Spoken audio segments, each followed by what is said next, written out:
Assalamualaikum warahmatullahi wabarakatuh. Selamat tengah hari. Cerita selamat tengah hari lah ya. Pukul 3. Pukul 3 berapa ni? Pukul 3.30. Okey. Menarik tak tajuk hari ni? Menarik tak topik hari ni? Rasa-rasa menarik tak topik hari ni? Apa betul nak kupas? Macam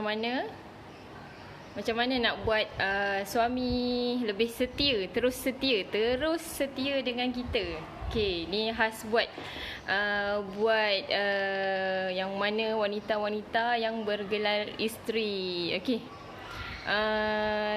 Sebelum tu tapi ini sesuai juga untuk yang belum bergelar isteri. Okey, sebelum tu boleh tak tolong komen suara Zuli jelas tak? Takut sebab kat sini panas kan, kipas laju sikit. So takut suara tak jelas. Suara jelas tak?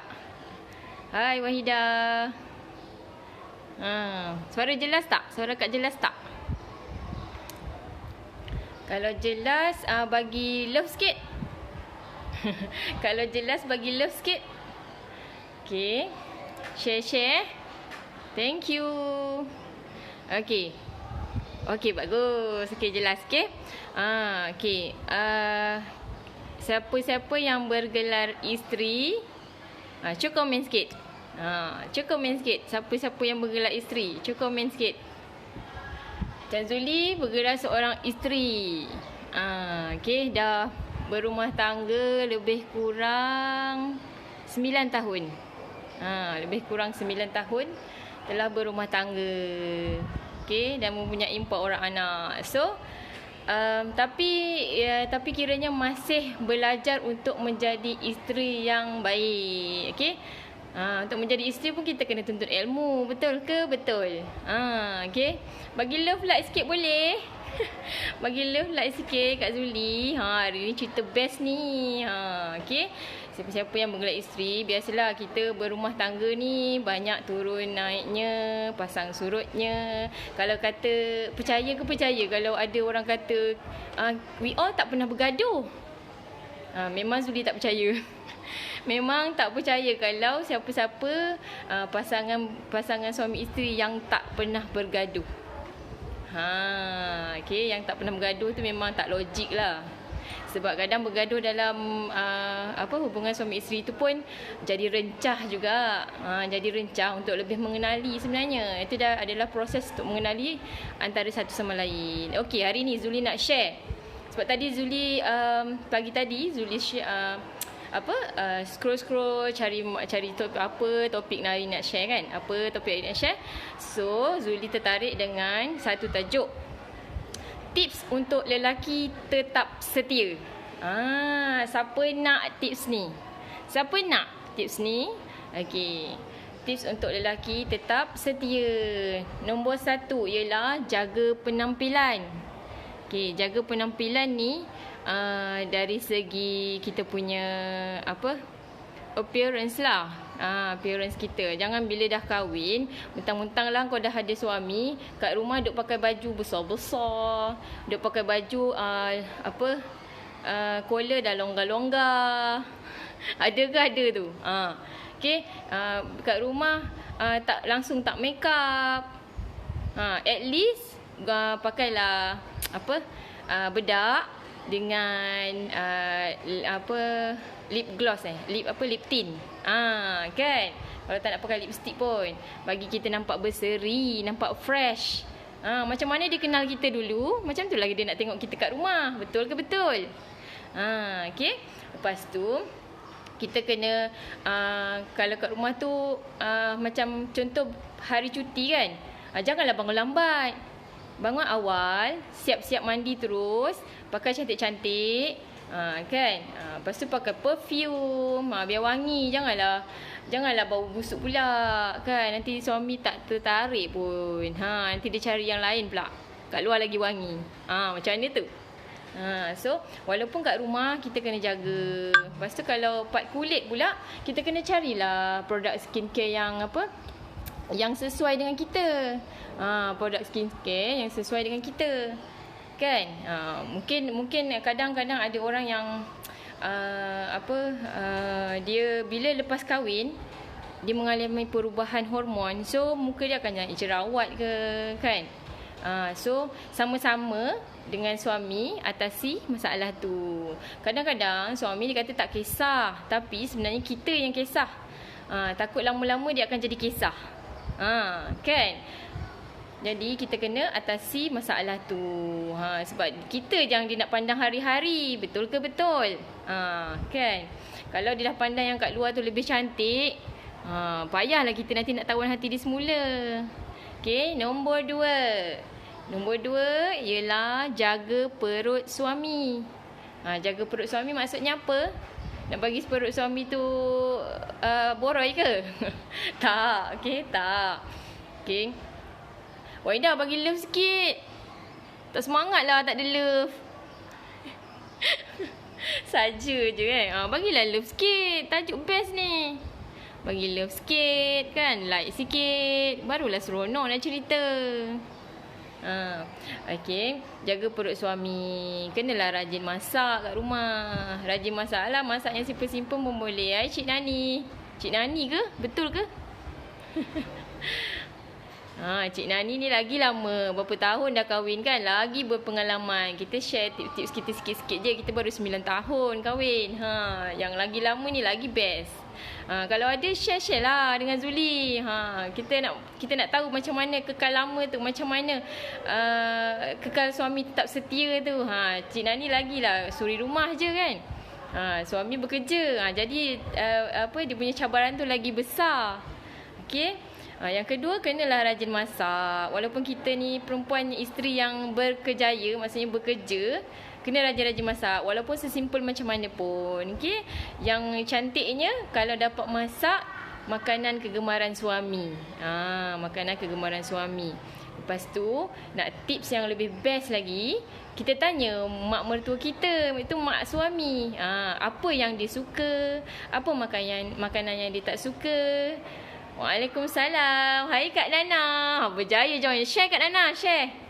Bagi share banyak-banyak group sikit. Bagi Zuli love sikit boleh. Bagi Zuli love sikit. Ni tajuk best ni. Okey, terima kasih Kak Nana. Okey, lepas tu kita bertanyalah mak mertua kita kan. Mak mertua kita tu mak suami kita. Kita tanyalah apa yang suami suka makan, apa yang suami tak suka makan, apa yang dia boleh makan dan tak boleh makan. So kita dari situ dah tambat hati mak mertua. Satu. Lepas tu nak tambat perut suami pula kan. Masaklah yang sedap-sedap. Dia sebenarnya nak air tangan kita je. Kalau dah air tangan orang kedai selalu nanti teringat pula orang kedai.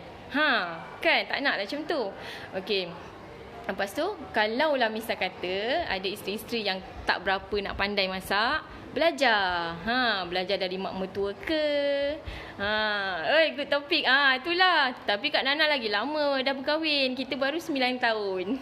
Masih belajar untuk menjadi isteri yang baik. Okay. Nak bagi suami tu lekat, fikir-fikir kat kita je, tak ada fikir orang lain. Wah. Okay.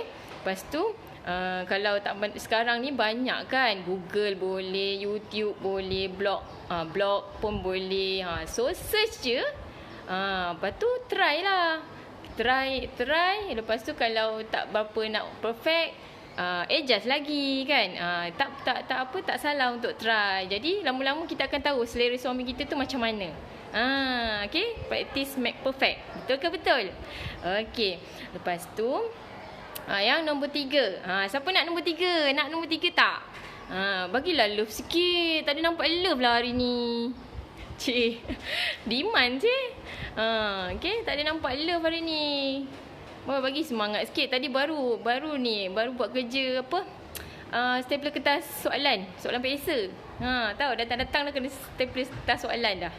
Okay. Lepas tu nombor 3, jangan maksudnya kita kena jadi pendengar yang setia. jadi pendengar yang setia kepada suami. Suami ni kadang dia balik kerja, dia mengalami masalah kat tempat kerja, ataupun dia pernah dia kena torture dengan bos dia, ataupun dia kena hadap anak buah dia yang tak reti-reti nak dengar kata, ataupun dia menghadap projek yang terbengkalai, projek tak tahu cerita, dia nak kena selesaikan seorang-seorang. Kan? Dia nak bercerita dengan kita, so kita kena dengar. Walaupun kita kadang tak faham sepatah apa pun, jangan berani-berani tak setia. Cik Rafi tak masuk lah hari ni. Masak endok ceplok pun sedap lah Cik Nani. Apa itulah menu yang paling rare sekali lah untuk kita kan. Untuk keluarga kita paling rare sekali. Endok ceplok je senang. Kita campur kicap. Kan? Lagi selera. Lepas tu masalah-masalah kat tempat kerja dia tu, jadi macam bila kita dengar, walaupun kita tak faham, kita kan je lah kan. Jadi dia rasa macam ada orang nak dengar apa yang aku luahkan. So kalau sampaikan, dia rasa macam kalau dia cari orang lain pun tak adalah pendengar setia macam kita ni. Macam tu lah nak tambah hati dia kan, supaya dia tak pergi dia setia, terus setia kat kita. Maksudnya kita jadi pendengar yang setia. Macam Zuli selalu, walaupun tak faham apa dia cerita tu, tak berapa nak faham lah kan, sebab kita bukan bidang dia. So macam okey, lepas tu ada respon. Jangan diam je lepas tu tengok handset kan. Tak boleh lah macam tu. Kena respon. Walaupun kita tak berapa nak faham bidang berbeza, lama-lama akan biasa kan. Okey. Lepas tu yang ke berapa Yang keempat. Betul ke yang keempat? Yang keempat, kalau boleh, isteri ni bina kerjaya sendiri. Tak kisahlah kalau suri rumah tu nak berniaga dari rumah ke. Jom tag Habib memasing. Alah, Habib kita tengah busy ni sekarang. Dia sekarang busy je dengan projek. Balik pun lambat sekarang ni. So kenalah faham. Okay. Lepas tu kita kena bina kerjaya sendiri. Maksudnya kadang suami ni kan ada ego dia sendiri kan. Kadang dia nak tarik perhatian. Bila dia rasa isteri dia dah berkejaya, dah ada duit sendiri, dia akan rasa tergugat. Dia rasa tercabar. Jadi dia takkan nak lepaskan kita ke tangan orang lain. Maksudnya dia akan setia lah dengan kita. Lepas tu yang kedua, bila kita ada duit sendiri, kita mampu untuk membantu dia dalam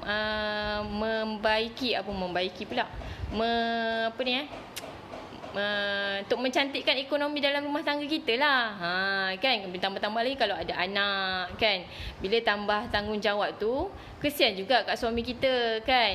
Jadi kita membantu dekat situ. Bila dia rasa dia dibantu, kat situlah datang setianya. Dia akan datang. Mungkin kalau aku dengan orang lain, takkan ada orang tu takkan macam ni. Sampai dia rasa macam tu. Sebab tu kita kena bina kerjaya kita sendiri. Tak kisahlah dropship, jual benda-benda kat rumah kan, online. Macam tu pun boleh kan. Walaupun dalam kita mengisi masa lapang, kita dapat jana income. Betul ke betul? Mesti kat sini ada kan yang dropship, agent, stokis untuk sesuatu produk. Kan, bila dah dapat duit tu, kita dapatlah sedikit sebanyak membantu diri kita sendiri dan membantu suami juga untuk meningkatkan ekonomi keluarga kan. Okey, yang kelima, give and take. Ini sangat penting sebenarnya, tapi Zuli masih belajar untuk yang kata give and take ni. Sebab kita ada ego kita masing-masing kan. Kita ada ego kita masing-masing. Jadi nak mencapai kata macam mana kata sehaluan tu payahlah juga, sebab kita dibesarkan oleh keluarga yang berbeza. Dia ada dia punya pendirian, kita ada kita punya pendirian. Jadi macam sebenarnya komunikasi tu sangat penting. Kat situ komunikasi tu sangat penting. Yang lelaki atau perempuan, isteri atau suami, perempuan boleh bagi love tu. Bagilah love yang jalan-jalan tu. Bagi kiss ni flying kiss terus okey, terus sampai atasnya dia punya love tu. Okey. Give and take. Jangan ego. Masing-masing buang sikit ego ke tepi. Sorokkan sikit ego tu, kan? Jangan nak menang je masing-masing. Memang dua-dua memang tak ke mana lah, kan? Lepas tu yang jangan simpan dalam hati. Maksudnya kalau ada benda-benda yang buat terasa, terus terang, okey? Komunikasi lah kat sini yang baik. Sebenarnya kalau dalam berumah tangga, masalah komunikasi ni lah yang yang mengharmonikan rumah tangga tu sebenarnya. Kadang kita dalam tempoh berumah tangga yang kita lalui tu, sebenarnya kita belajar dan sentiasa belajar untuk berkomunikasi dengan baik. Lama-lama akan jadi okey, kan? InsyaAllah kita dah faham suami kita dah faham kita. So benda ni akan jadi smooth lah. Tu yang give and take tu sangat penting dalam rumah tangga. Dan yang akhir sekali, cara kita melayan. Cara kita melayan suami. Okay, melayan dari segi bila dia makan, kita kena layan. Bila dia mengadu, kita kena dengar. Bila macam kita penat kan, kita seharian kita buat kerja, dah kita kat tempat kerja buat kerja, kat rumah kena buat kerja, layan anak lagi, memang kita penat. Tapi bila dia balik kerja pun, dia pun penat. Kita sama-sama penat. So tak payah nak tinggikan suara ke apa, just layan je macam biasa. InsyaAllah dia akan faham. Dan bila kita layan elok, dia tak adalah fed up kan, tak adalah macam nak cari lain. Betul ke betul? Okay. Lepas tu kita jangan asyik main phone. Kadang-kadang contoh macam business woman lah, okay, macam Zuli ni lah, kan. Kadang kita bila online business, kita kan buka kedai 24 jam kan. Sampai malam-malam pun kadang-kadang orang nak masuk WhatsApp juga, nak tanya itu, nak tanya ini. Tapi bila suami ada kat rumah tu, kita kena layan dia. Maksudnya kita ketepikan sekejap benda lain tu.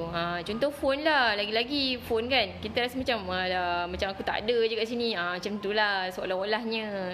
Jadi kalau misal kata sangat penting, kita excuse. Kita cakap maaf ya bang, kena layan ni sekejap aja. Ni sangat penting ni. Kan? Kita share cerita apa perempuan salah, kan. Jadi dia akan rasa macam dia dihargai, yang dia rasa dia ada je kat sebelah kita. Macam tu dia rasa macam tak perlu nak cari orang lain. Dah aku ada ni satu, dah cukup dah. Semua dia boleh bagi, semua dia boleh layan aku dengan baik. Macam tu. Kan? Macam tu lah nak buat suami terus. 7 hari mencintaiku. Zuli layan 7 hari mencintaiku yang nombor 1 je. Yang nombor 2 ni Zuli tak layan lah. Tak sempat lah nak layan. Balik je anak dah conquer dah YouTube dia kartun. Mana nak tengok. Lepas tu takut teremosi pula. Malah lah. Kita tengah fokus bisnes sekarang ni. Tengah fokus study lagi. Tak sempat. Duk orang cakap pasal Mia lah, Khuzairi lah. Tahu nama tahu sebab masa yang 7 hari mencintaiku yang pertama tu memang follow. Okay, yang nombor 2 ni tak tahulah, Mak Leha lah kan. So kadang drama macam tu pun kita belajar sebenarnya. Belajar macam mana. Tapi kadang dia mengarut juga. Yang mengarut tu jangan ikut lah. Betul ke Kak Nana? Memang emo pun. Memang emo dengan siapa? Mak Leha ke apa? Mak Leha ke Khuzairi? Kadang dia masa yang pertama tu dengan Khuzairi. Zuli duk emo dengan Khuzairi. Duk lemah sangat jadi laki. Bawa-bawa. Jangan terbawa-bawa dengan suami sudah. Okay. Okay. Itulah sedikit sebanyak. Sebab tadi dah Zuli share dekat kat quotes je kan. Tak ada penerangan. Tapi takut quote lah dia yang silap tafsir. Kan. Tapi ada macam Kak Nana kan dah lama. Dah berapa tahun yang kahwin? Dah berapa tahun yang kahwin? 20 tahun ada? Kan? Dah lama kahwin, mesti ada benda rahsia yang membuatkan suami jadi setia. Terus setia dengan kita. Ada tak yang selain dari yang Zudi cakap? Sebab Zuli berpandukan dengan apa yang Zuli tengok je tadi. Zuli kata macam ya kan. So share lah sikit kat situ. Ni pun penting juga untuk yang belum kahwin sebenarnya kan. Wah, 15 tahun. Lama kita baru 9 tahun. 15 tahun dah banyak dah makan garam dari kita. Dah macam-macam dah lalui. Kan? Dan lagi kalau yang ramai anak, lagi banyak cabarannya. Betul ke betul? Lepas tu, kita kena, sebenarnya yang banyak-banyak Zuli share tadi, yang pertama sekali ialah jaga penampilan tu. Bila suami balik pun kita tengok kalau kita tengah pakai baju tak apa-apa kan, tak selera nak tengok kan. Dah tadi kat orang kat tempat kerja tu lagi cantik. Macam mana kat tempat kerja tu lagi cantik daripada orang rumah dia, suri rumah dia? Tak keharu. Mau dia tak sabar nak pergi kerja esok. Kan? Tak mula macam tu. So kena jaga penampilan. Lagi satu, jaga penampilan ni kalau macam kat rumah je, kalau kita keluar, memang bukan kita berhias untuk orang lain, kita berhias untuk suami kita. Bila orang pandang macam tu isteri, contoh isteri siapalah kan, isteri awak ke? Cantik, kemas. Dia membawa imej si suami tu sebenarnya. Kan suami dah menggalas tanggungjawab sebelum ni kan, mak bapak yang jaga si isteri dia. So sekarang bila dia dah pikul tanggungjawab tu, dialah yang memikul tanggungjawab untuk membentuk isteri dia. Kalau elok pakaian, elok appearance isteri dia tu, orang pandang cantik lah, orang pandang elok lah. Betul ke betul? Banyak yang kena belajar sebenarnya. Kita belajar dari semasa ke semasa kan. Kalau kata tak gaduh tu, tipulah kan. Tipulah kalau tak gaduh tu. Tanyalah siapa, tanya mak bapak kita sendiri pun lah, yang bertahan selama 30-40 tahun dah kahwin kan. Mesti ada gaduh. Kadang gaduh tu untuk rencah. Tapi jangan, sebenarnya kalau gaduh dalam rumah tangga, jangan drag sampai esok hari. Maksudnya sebelum tidur tu kita settle dulu. Jadi bila dah lepas gaduh, lepas tu kita settle sebelum kita tidur, esoknya sebenarnya akan macam rasa baru bercinta. Betul ke betul? Okay. Dia ni pukul berapa ni? Dah petang dah kan? InsyaAllah itu saja kot dari Zuli hari ini. Esok kita share cerita lain pula. Kalau ada tajuk lain yang boleh topik lain yang boleh suggest kat Zuli pun, nanti Zuli cari maklumat. Kita share sama-sama. Share banyak-banyak, share kat kawan-kawan. Mana tahu yang macam buntu, kan, yang macam tengah mengalami masalah tu, tiba-tiba dia ikuti Zuli punya live ni, moment dapat, okey, aku dah tahu apa aku nak buat. InsyaAllah benda tu bagi manfaat kat orang lain. InsyaAllah kita pun dapat secepis amalan kita tu insyaAllah diterima. Okey, sampai situ saja. Kita jumpa lagi esok. Assalamualaikum. Terima kasih kerana share. Terima kasih kerana mendengar sampai habis. Terima kasih semua. Okey, Assalamualaikum.